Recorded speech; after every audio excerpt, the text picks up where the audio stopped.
McCormick for 5 minutes. Thank you, Mr. Chair.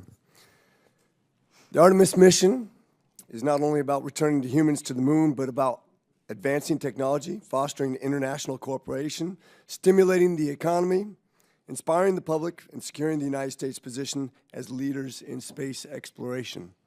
Similarly, in the 1960s, we were again faced with the space race, only this time with the Chinese, not just the Russians.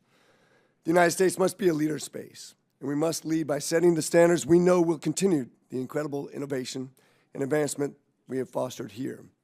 I have a keen understanding of the important implications of the Artemis program for our economy, national security, and advancement of technology, but do think we need to evaluate the real challenges of NASA we're facing to achieve their goal in a timely and cost-effective manner. I'm going to take a little tack away from our typical questioning and get into a little bit of medicine and human physiology in space as a physician. Recently, the U.S. Department of Veterans Affairs and Walter Reed Army Institute of Research have come together to look at a promising technology known as mitochondrial organelle transplantation to address the mitochondria dysfunction and neurodegenerative diseases that we've seen in human beings, but also in astronauts for some reason we don't even know why.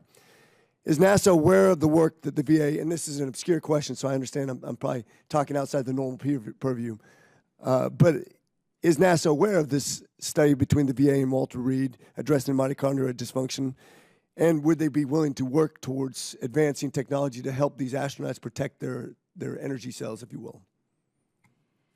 So you may or may not know this about me, but one of the interesting career parts of my career path is that I spent 5 years running the Human Health and Performance Directorate at the Johnson Space Center in Houston, Texas. As an engineer running a health and medical organization, I found it very fascinating, and I learned a lot of things about human physiology and how very little we actually understand about how the human system responds in a microgravity environment.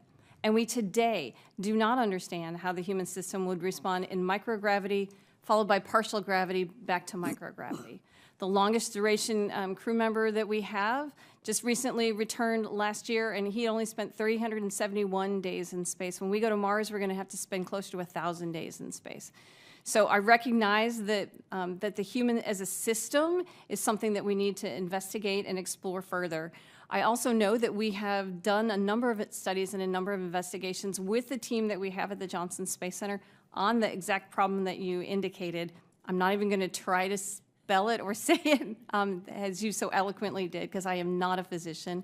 But I will say that we have made great strides in understanding not only what happens to the astronauts, but what happens to the astronauts and how that can then apply to similar, I'll say, subjects on the ground. And that transferring of that technology and that information has made great strides in a number of medical fields. You can find equipment that we use for treating astronauts in an emergency room anywhere in the United States and around the world. So we do actually partner with them and with others, and I would welcome further conversation on that and putting you in touch with some of the folks that we have that do that work on a regular basis. I think that's amazing. As a matter of fact, if you want to consider somebody who's a pilot and a physician and maybe a congressman going on one of those missions, just let me know. I'll keep that in mind. Thank you. Dr. Griffin, it's no secret that China has a goal to surpass the United States by 2045. As global leaders in space, we can't allow this to happen. I think the leading edge that we have in space technology will protect the United States in not just the economy, but technologies that can benefit humankind, like we just discussed.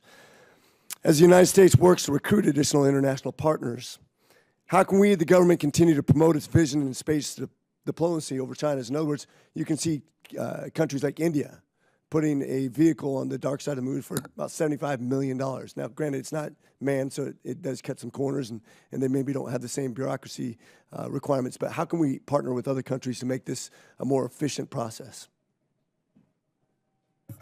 The way we effectively partner with other countries is to establish that we are going to do great things and that there is room for everybody of like mind to join us. We can't partner with people.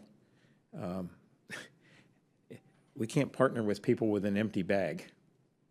Okay, we have to be clearly seen to be doing things in an efficient, expeditious, focused, determined way.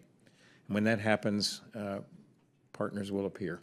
Great, thanks. And I'll just yield with the statement that this investment is an investment in the future and has great economic and technological benefit to us as we continue to invest in Artemis. Thank you. I yield.